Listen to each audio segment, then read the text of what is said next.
Hi guys, James at Rampant Lion Reviews again for you today with another beer review. For this one, we are going to stick to Sweden and we're going to return to a brewery that has now featured on the channel a good number of times before. I've had some really nice beers from these guys over the last kind of 2 years or so, and I would say that this brewery are known mainly for their big fruity juicy sours, the Berliner Weisses and the Goses, and also for their New England hazy IPAs. Definitely one of the best breweries in Sweden at the moment within these style categories in my opinion. I always keep an eye out for the new beers that they're releasing, and we're going to have a look at one of their latest releases today. So very curious to see how this one turns out. Hopefully it carries on in the same vein as the other ones we've had. Hopefully it's a good beer, makes for an interesting review, and I hope that you guys enjoy my take on this one as well. So yeah, for this review then, we are going to head up towards Gothenburg once again. Göteborg, as you would say in Swedish, the Swedish craft beer capital up there on the west coast. Got to get the Gothenburg catchphrase in for the Gothenburg beer reviews because that is just channel tradition these days. And for this review, we're going to have a look at yet another beer from the wonderful Duckpond Brewing. So this particular beer is called Muffin Top. It comes in at 8% ABV, and this one is another New England Hazy, Imperial Double, whatever you want to call it, IPA. So this beer was released here in Sweden as part of the Lokal och Småskaligt assortiment through Systembolaget here in Sweden for July of 2021. And yeah, it's supposed to be a really nice one, this. I've heard very, very good things about this, actually. And I've heard that it's a little bit different from some of the ones that they've done before. So yeah, as I say, hopefully another good beer. But let's crack on with this one then. Curious to see what it has in store for us. So yeah. As always with my reviews then, I'll tell you a little bit about the brewery before we taste the beer. If you want to get straight to the tasting, just fast forward. All the usual links are in the video description below. That's the brewery website, the link to my other reviews that I've done from Duckpond Brewing before, and you will no doubt see more added to that list in the near future. There's all the usual social media down there. If you want to see more reviews, do please consider subscribing to the channel. The whole channel, of course, has a geography-based tagging system, so you can go into the homepage and search for beer based on country, city, state, county, province, prefecture, whatever it is you happen to be interested in. Do check out the playlists of beers from different countries. There is one there for all the Swedish beers that I've reviewed for you. That's constantly being added to.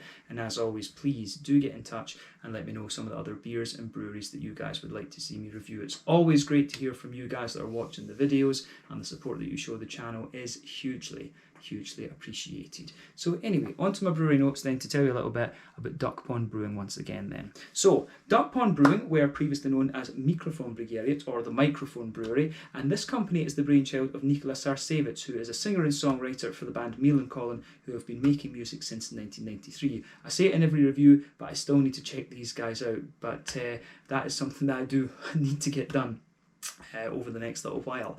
But the band was originally based in Örebro, out to the west of Stockholm, but they took a break and then Nikola moved over to the west coast to Gothenburg. But in 2013, he began homebrewing with his friend Christian Silva while he was studying international marketing in Skövde, and the two were just brewing very small 20-litre batches together. But then a bit later on, Nikola went down to Berlin in Germany for a 2-week brewing course, and after this, they drew up a business plan and started the company officially. It was based for a while in Nikola's house, and at this point it was brewing 200-litre batches. But in the summer of 2019, they took the decision to change their name from Mikrofonbryggeriet to Duckpond Brewing, and the main idea behind this was to kind of push international sales, because Mikrofonbryggeriet, it was found to be quite difficult for foreigners to spell, essentially, so they decided to anglicise the name and go with something a little bit more kind of recognisable, I guess you could say. But I don't know if just calling it simply Microphone Brewery in English would have been already taken. It probably would, to be honest with you. But they've done very well over the last couple of years. But in that year, 2019, they produced around 70,000 litres. And the other thing to note about these guys is that they are also one of the co-owners of the Wizard Brewing brand, along with Morgendagens, who are another Gothenburg-based brewery. But originally, these guys were brewing most of the beers at Polpels Brewery in Jonsered and also Odd Island Brewing, who were based in Mölndal to the south of Gothenburg, but these days they've got their own premises in Kungston, and they've just hired Magnus Lorraine as their new brewer, so many exciting things to come. As of July 2021, when I'm filming this review for you, they have released about 40 different beers under the Duckpond Brewery name, and like I said, they're known mainly for their New England hazy IPAs and the fruity juicy sours, the Berliner Weisses and Goses and things like this, but I think there had previously been about 20 beers released under the Mikrofonbryggeriet name as well, and I'm not sure if they'll rebrand those and release them under Duckpond, but yeah. So I think this brewery, you could say, have produced about 60 different kinds of beer as of July 2021 when we're filming this one.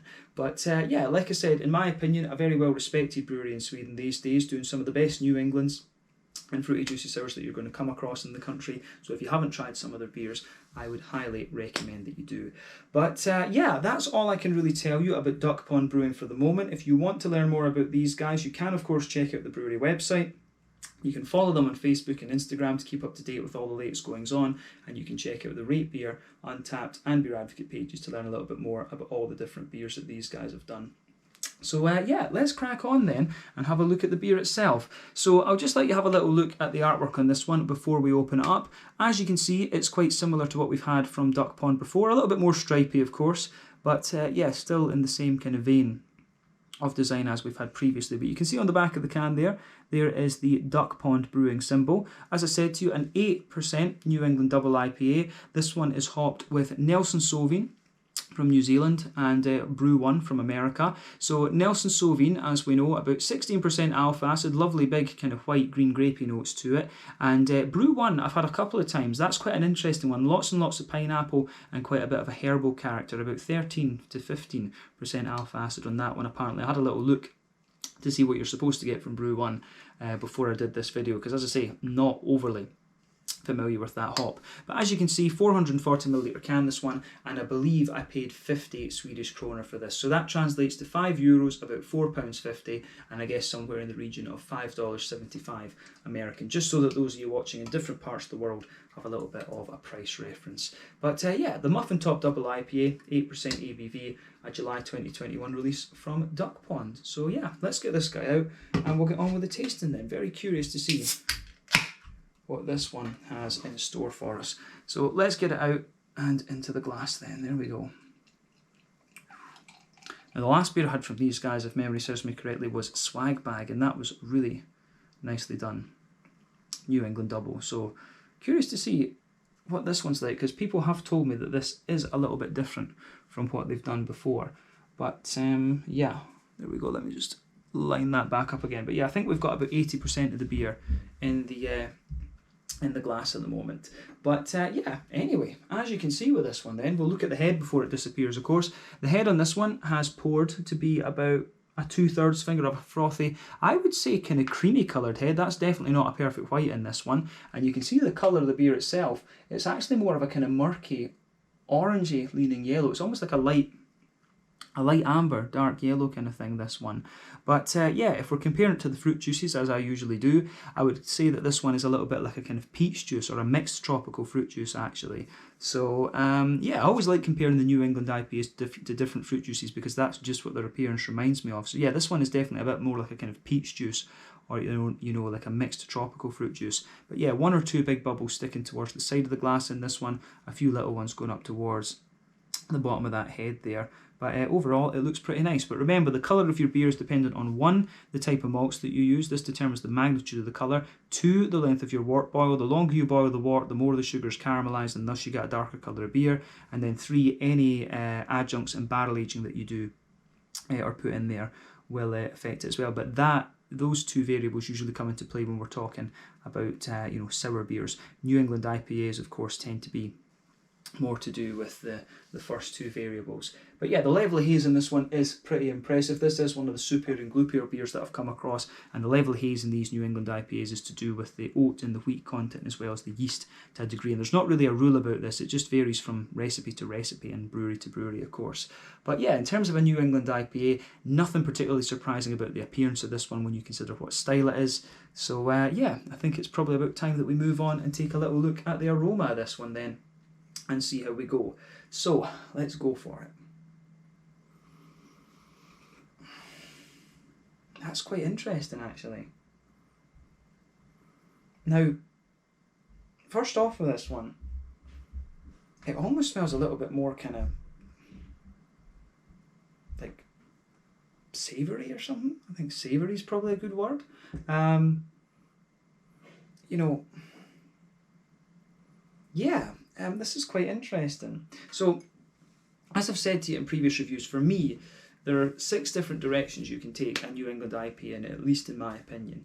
You can get the more yeasty and farmhousey ones, the rye leaning and grainy ones, the wheaty biteies, the oaty creamies, the barley malt leaning and breadies, and you can also get the more brown sugary orientated ones. This one is a wee bit different from all of those because it really comes in a little bit more savoury, like it's almost a little bit pastry like in a sense, which is kind of interesting.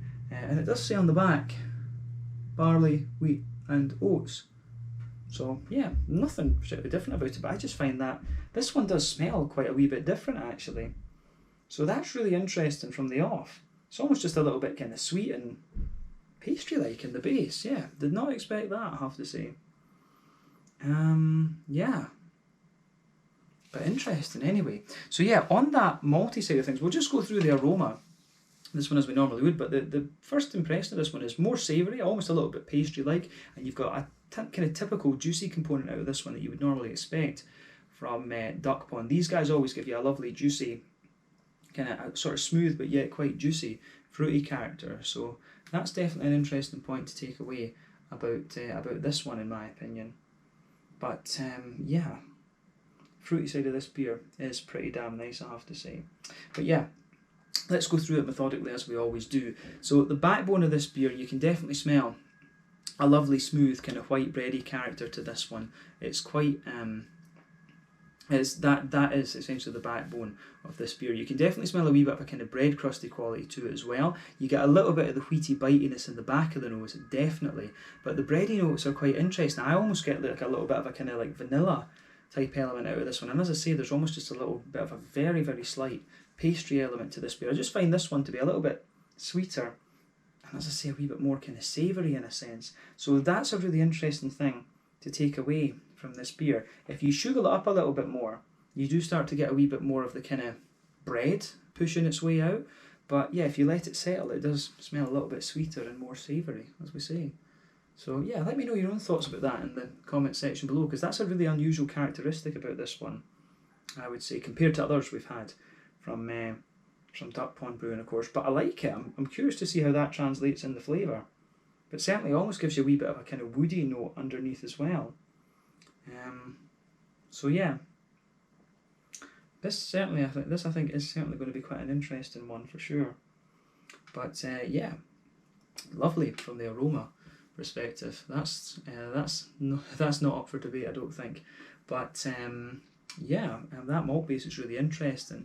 On top of that, of course, you do get a nice bit of the kind of smooth oaty character out of this one, and the oats do have a degree of smoothness to them as well. They don't smell quite as thick and creamy compared to some of the other Duckponds that we've had before, but you can certainly smell a bit of that smooth character from them, and they almost just sweeten up a little bit and give you a wee bit of that oaty kind of powdery thing as well, which I really like. But within that, you also get a little bit of a kind of Werther's Original sort of thing. So a wee bit of a sweet kind of caramelly note, wee bit of a kind of Werther's Original kind of butterscotchy type thing, and also a little bit more of a kind of McVitie's Digestive biscuity quality to this one as well. So yeah, I really like how this beer goes about its business from that perspective as well. The malty character too, it's got enough of what you expect, you know, the breadiness, a little bit of wheatiness, and then some of the oatiness, but the oats come out a little bit differently, I think. The sweetness is kind of similar, but like I say, there's just a bit of an almost pastry and very slightly vanilla kind of note to this one for me. So that's a really interesting point to take away from this one.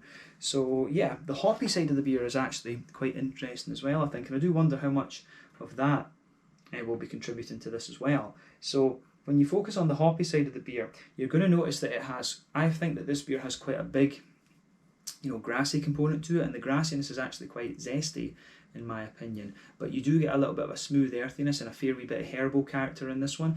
Good wee bit of floral aromaticity as well, but a really nice kind of you know, more of a sort of lighter, you know, grassy but still quite zesty kind of character coming out of this beer. So the green component in this one is also quite interesting. So that herbal note, I think, will be coming from the Brew 1, because Brew 1 has been noted to give you a little bit more of a kind of herbal quality compared to other things. But you know, Nelson Sauvin, it can give you a big spicy note, but the thing that you can really tell from the aroma of this beer is the reliance on late addition hops. As I've told you in previous reviews, New England IPAs rely more heavily on late addition and dry hopping. West Coast IPAs tend to have more early addition hopping. You will get a little bit of that in New England IPAs, of course, to give you a wee bit of the bitterness. But early edition hops give you your bitterness, and as you progress through the wort boil, you've got a trade-off from bittering qualities over to flavour and aroma progressively. But yeah, New England IPA like this will undergo a wort boil of 90 minutes or something like that. But yeah, it's interesting. This beer doesn't smell overly bitter, but it does have a good wee bit of a zesty character to it on the green side of things. But yeah, let's focus on the fruity part of the beer. So yeah,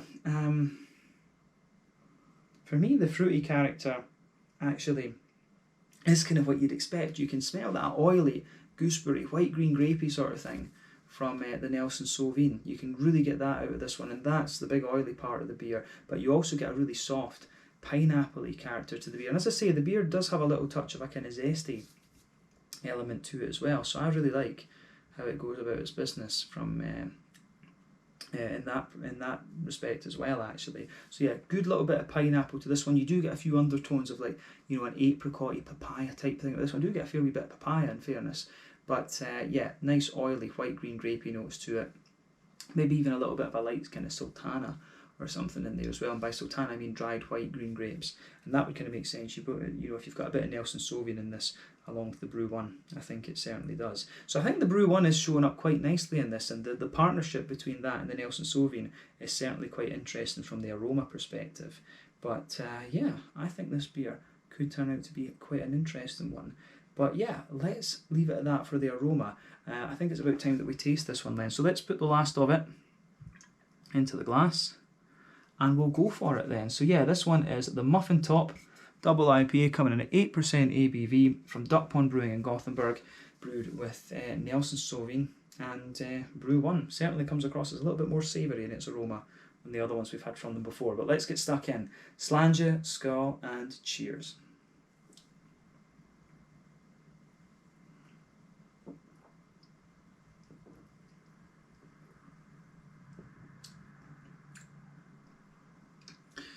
Oh yeah, that's pretty damn nice actually. In the flavour itself, there is a wee element of a kind of savoury note to this one. I'll say that straight away. But the other thing you're going to notice about this one is it's actually quite balanced between the sort of bready character, got a wee bit of the wheaty bitiness, and the oats. But I think the breadiness really comes out in this one a wee bit more from the get-go. But you have got a big herbal note to this, and the fruity juicy notes are really nice too. That's just the kind of first impression that I have of this one. But I will say this is another solid beer from Duckpond Brewing. But this is what we've come to expect from these guys. It really is. But I will say, you can feel this one. It does develop a wee bit of dryness the further you go into the aftertaste as well, and I think it's the oats that are giving it that actually. So yeah, interesting. Definitely a few interesting things going on with this beer.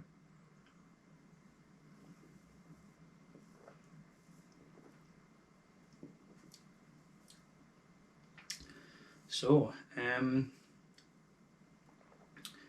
yeah, I do like how this goes together in that sense. But let's try and break down the flavour of this beer then and see how we go. So straight away with this one, you can feel that kind of smooth white bready character just going right across the middle of your palate. It goes there into the back third of your palate as well, although in the back third of your palate it comes across as distinctly more grainy. But I do get a wee bit of an almost kind of pastry-like note to this one, just a wee bit of kind of crisp, fresh pastry. So that's kind of interesting. It is quite minimal, but the beer really becomes a wee bit more grainy the further you go into the aftertaste. So that wee bit of pastry note that I was picking out in this one is interesting, and I don't mean in the same sense that you get like pastry stouts and pasty stouts, that big sweet thing, like an actual pastry, if that makes sense. So yeah, this is really interesting from that perspective. As I was saying, I think savoury, more savoury is the right word to describe this one. But as I say, another solid beer from Duckpond. Wouldn't expect any less.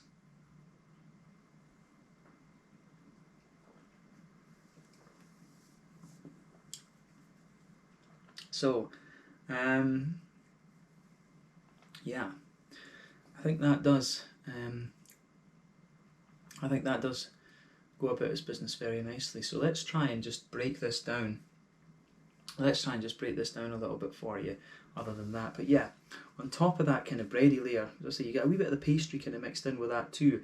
But if you move to the front half of that middle third of your palate, you can feel one or two little woody undertones coming out of it as well. But on top of that, you get you do get a little bit of the kind of wheaty layer, just smoothing out some of the bready notes underneath it. And you can feel this beer, the bready layer in this beer does thicken up a wee bit the further that you go into the aftertaste. But if you go down the middle line of your palate, you can feel there's a nice big thick oaty kind of thing coming out of this one. You can feel that. You can feel that in this, and then as you move out towards the edges of the palate, as you can feel that you get a little bit more of a kind of drier, powdery sort of thing coming out of the. You get a bit more of a kind of drier, powdery sort of thing coming out of the oats as well. So that's quite an interesting perspective of this one too. Does have a wee bit more dryness to it, this beer as well, I think, to be honest with you. It's certainly not as creamy as some of the other ones we've had, but in fairness, the creaminess is in the down the centre line of that middle third of your palate, and it gets a wee bit drier the further out that you go. But yeah, sitting on top of that oaty layer though, you get a little oval in this one, and this is quite a common thing to get in these New England IPAs. So in the dead centre of that, you get a sweet caramel, and moving out beyond that, there's a little bit more of a kind of Werther's Original butter candy sort of thing, and pushing out towards the extremities, the extremities of that that middle third of your palate. You will get a wee bit of a kind of McVitie's digestive biscuit sort of thing, but I would say that is pretty minimal actually. So yeah.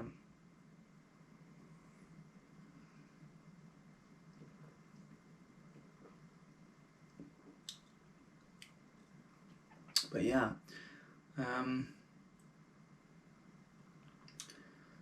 yeah, the brown sugary side of this thing, I think it does get a wee bit sweeter, this one, the further you go into the aftertaste, so that's worth noting as well. Definitely a wee bit of a sweeter element to this one, but that's not unheard of in some of these Duckpond beers before. We have experienced that from them, but I do like the way that this sweetens up actually. There's a nice contrast to the malt base here, so yeah, kind of crispy pastry base underneath it, thicker bready note, bit of wheaty character, then a bit of the kind of smooth oats, be a bit dry on the oats as well, then you get a sweeter note on top of it. I think that summarises the middle third of your palate quite well on this one. So let's focus on the back third of your palate then. So border region between middle third and back third of your palate, you get a wee bit of a kind of bready build up out of this one, you get a wee bit of a more kind of bread crusty element to it as well, which I really enjoy too. But then as you go into that back third of your palate, you've got a nice kind of sort of grainy, bread crusty sort of thing. So I really do like how that goes together as well. So you can feel a nice kind of grainy, bread crusty element there, and it does get a wee bit more intense that the further towards the back of your palate that you go. But sitting on top of that again, you get a smoother kind of bready note there. Almost gives you the impression of a wee bit more of a wholemealy type thing. You can feel a wee bit of the oat creeping into the back of that palate there, and you also get a bit of the wheaty bitiness sitting on top of the kind of grainier elements too. But then on top of all of that, on the back third of the palate, you can feel the more airy, yeasty components to this beer. So on the back third of your palate, you can feel that the flavour is a little bit taller, and as you come further forward, it just condenses down a little bit.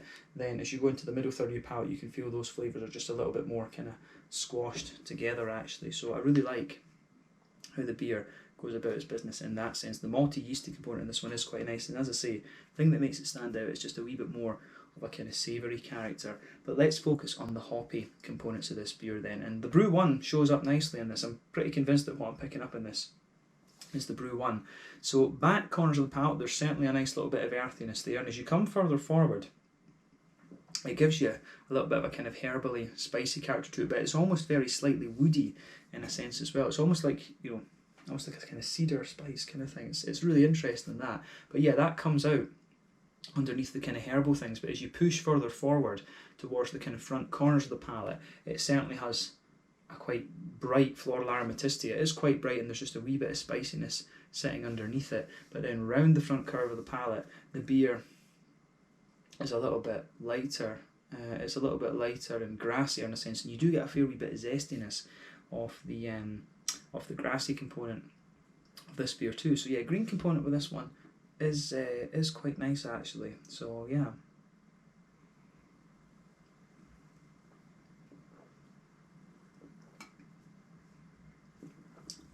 But yeah,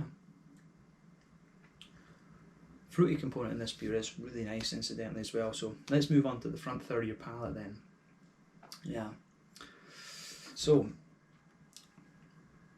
pardon me, border region between front third and middle third of your palate. Again, you get a wee bit of a bready build up in this, and you also get a bit of that more intense bread crust there. But the base of that front third of your palate is again distinctly more savoury in a sense. You get a wee bit of a kind of brown grainy bread sort of thing, but then you can feel the wheat just sitting on top of that and smoothing it out. And on top of all of that, of course, you've got that nice juicy bubble where the fruity esters roll their way out of the beer. So yeah, it's interesting with this because when you go to the back of that front third of your palate, there is a wee bit of a slightly pungent passion fruity type note to this one, but then on top of that it mellows out almost to be just very slightly mango-y in a sense, which is quite interesting. But then you get all that juicy pineapple-y note that you would expect of the Brew 1 in this one. But yeah, it's really interesting that the softer tropical notes sit on that back half of the front palate, but in fairness they do spread a little bit into the front half of that front third of your tongue. But yeah, front half of the front third of your tongue is definitely where the Nelson Sauvin really shines. You get that more oily, gooseberry, white green grapey sort of thing from it as well, and I really like that, the way that the pineapple kind of just goes on top of it and sort of brightens it up and almost gives the beer a wee bit of zestiness in a sense. That's really interesting. But yeah, front half of that front third of your tongue is that oily, white green grapey sort of thing, almost gooseberry like thing that you get from Nelson Sauvin. So I really like how this beer goes about its business in that sense as well. I use that phrase quite often, but I do like how this one is strutting its stuff, I guess we could say. But yeah, as I say, the unusual things about this beer for me compared to other Duckponds, the slightly savoury element that it has, the wee bit of an almost like woody, herbally spice kind of thing that the beer has also, and the combination of the pineapple and the sort of gooseberry, white green grapey sort of thing from the Brew 1 and the Nelson Sauvin is quite interesting too. So yeah, definitely cool to have another go at Brew 1, that's for sure. But this is a really interesting beer for quite a number of reasons, so this is definitely worth trying. So yeah.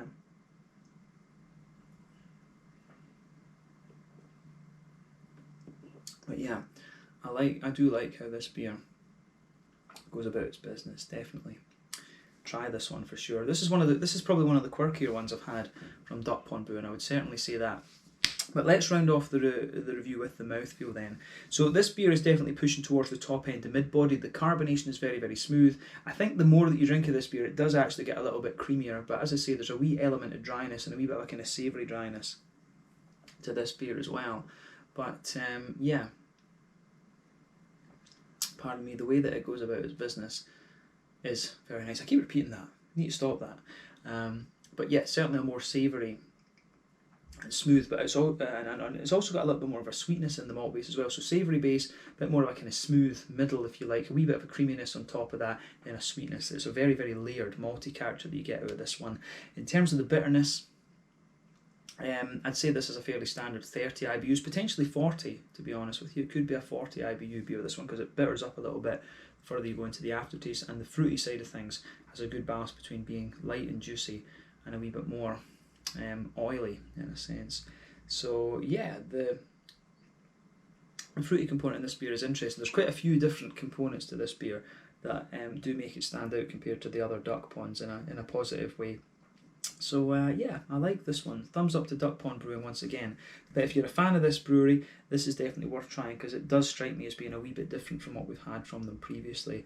And you know, the sort of savoury element that it has kind of fits in with the name a little bit, Muffin top. You know, it does have a wee bit of that savoury, almost vanilla muffin kind of element to it. So yeah, interesting stuff. But I think we can round off this review there then. So yeah, this was the Muffin Top Double IPA coming in at 8% ABV from Duckpond Brewing in Kungston in Gothenburg up on the Swedish west coast. Really cool to return to these guys, but we do it every month. I always keep an eye out for the beers these guys are releasing. But let's leave it there. Once again, thank you for watching my beer reviews. Until the next time, please like, subscribe, share, all the usual YouTube stuff. Let me know your own thoughts on this beer in the comment section below. Let me know what your favourite beers are from Duckpond Brewing, and we will definitely return to these guys at some point in the near future. But thank you again for watching. Check out my social media, check out Duckpond's social media, and I'll see you again soon with another review. Slàinte, skål, cheers, and see you soon.